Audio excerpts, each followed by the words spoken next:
What was the type of impact Dr. Goh Keng Swee had on Singapore from the 1960s to the 1980s? Being one of the founding fathers of Singapore, Dr. Goh was responsible for setting up many of Singapore key government agencies like the Economic Development Board to attract foreign multinational corporations to invest in Singapore. He also started the development of the Jurong Industrial Estate, which was then a SWAM, offering incentives to local and foreign business to locate there. What do you like or dislike about Dr. Goh Keng Swee's governance? When Singapore attained independence on August 9, 1965, the British troops actually, withdraw from Singapore. He saw an urgent need for a strong defence force. He set up the Singapore Armed Forces with the implementation of compulsory national service for all male Singaporeans above 18 years and above. So Mr. Goh also created POSB, which offered low-cost banking services to Singaporeans so that they are able to save minimum sum in their bank. What was the most memorable things from Dr. Goh Keng Swee's governance from the 1960s to the 1980s? When Mr. Goh moved on to become the Minister of Education, he introduced key policies such as the religious education. In 1980, I think he channeled the students into different programs of study according to their learning abilities, known as streaming. Actually, I think that impressed me. What was the type of impact Mr. Lee Kuan Yew had on Singapore from the 1960s to 1980s? He was always thinking of making Singapore a better place for everyone to live in and constantly trying to improve every aspect of the country. He strongly encouraged every Chinese from different dialect groups to speak Mandarin. He ensured that every child had a chance to go to school and pursue their degree in the local universities. He also ensured that every Singaporean is able to own a home, and most of all, he turned Singapore into a very beautiful garden city. What do you like or dislike about Mr. Lee Kuan Yew's governance, 1960s to 1980s? I like him for who he was and what he had done for the country. Without him, Singapore won't be from a third to first world country. And though the merging with Malaysia failed, he never gave up to continue to develop Singapore into a nation which created good jobs, sound education systems, excellent infrastructure, housing and environment, and build up a very strong defence force. What was the most memorable thing from Mr. Lee Kuan Yew's governance, 1960s-1980s? The most memorable thing is when the government wanted to control its population, so they actually legalized abortion and encouraged voluntary sterilization. Hospitals fees went up when women had more babies. Working mothers were allowed only 2 paid maternity leaves, and then a family with third child or more was fined and when given a lower priority to the admissions of school. My younger sisters, who was third in the family, was one of the victims. What was the type of impact Dr. Goh Keng Swee had on Singapore from the 1960s to the 1980s? Besides building up the Singapore Armed Forces into a credible pillar of defense, Dr. Goh Keng Swee's post of Minister of Education had a great impact on the shaping of our education system. It introduced streaming to allow students of different abilities to learn at different paces.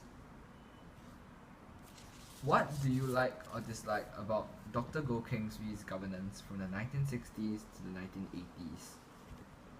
When Singapore attained independence, he became he quickly built up Singapore Armed Forces.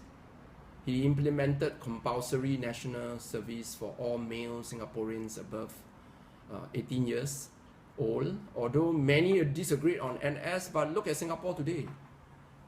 We have a strong defense system and a SAF that grow from strength to strength. The great foresight of Dr. Goh Keng Swee is what I like most of him. what was the most memorable thing from Dr. Goh Keng Swee's governance from the 1960s to the 1980s? Do you have any like sort of like personal encounters or experiences with him? Dr. Goh Keng Swee implementation of NS for sure. During the 2.5 years of my NS, I was transformed from a boy to man. The training instilled discipline and values in me, and unique Singapore identity was built. NS also promotes understanding between people from different background and races. My subsequent 13 years of reservists gave me the opportunity to have long time and good friends from all walks of lives and of different races. The type of impact Mr. Lee Kuan Yew had on Singapore from the 1960s to 1980s. It would be his home ownership development policies, of which Mr. Lee Kuan Yew believed that owning a home gives Singaporeans a sense of equity, that they own a part of the city, making them care more for their community. Mr. Lee felt that home ownership would give Singaporean families an assets and a means of wealth accumulation. What do you like or dislike about Mr. Lee Kuan Yew's governance from the 1960s to 1980s? Although I think Mr. Lee was too harsh on certain policies. Why? For example, through detention without trial, defamation suits, and censorship. However, without Mr. Lee and his team, Singapore would not progress from a third to first world country.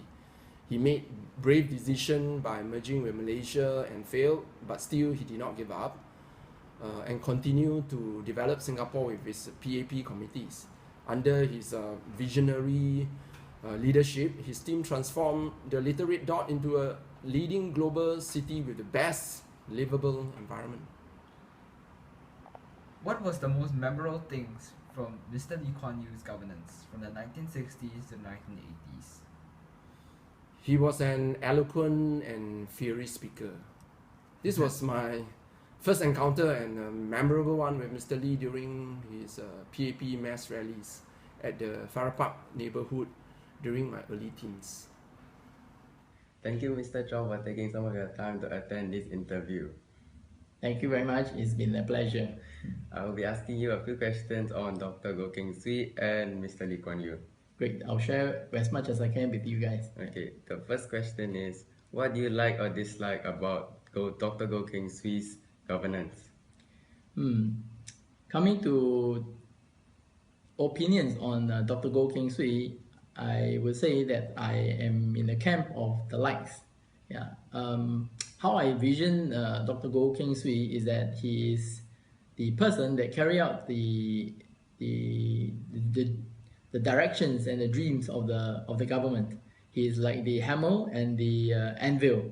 The blacksmith will decide how he wants to strike and craft his weapon, and Dr. Goh Keng Swee will be like the hammer and anvil, whereby he can just strike and make things happen. Okay.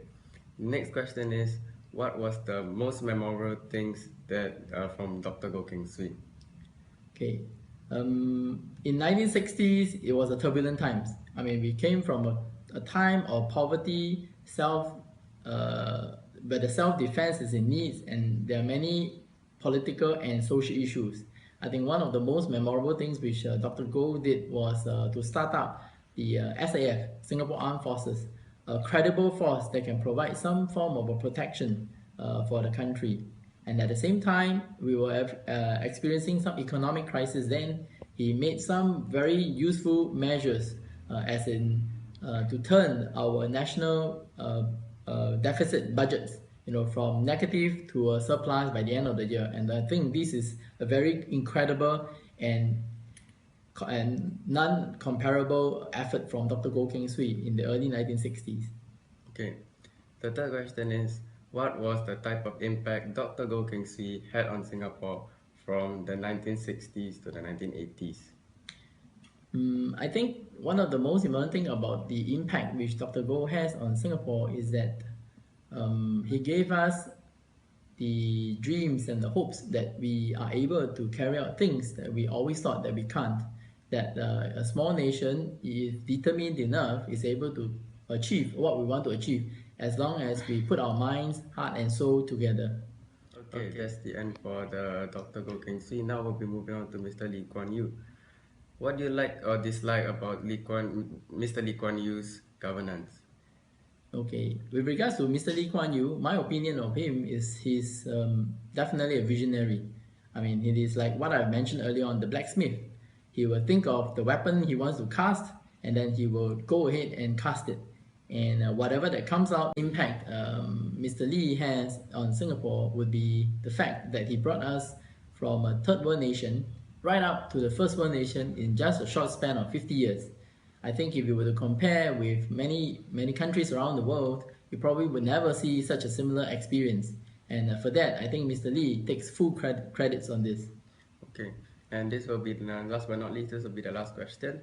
What was the most memorable things Mr. Lee Kuan Yew governance? I think the most important thing with regards to the Mr. Lee's governance is that he has given Singapore a first world branding. It is because we have a branding, we are able to generate international trust and international confidence, and this spur our economy and the expectations of people onwards. This is a very important aspect of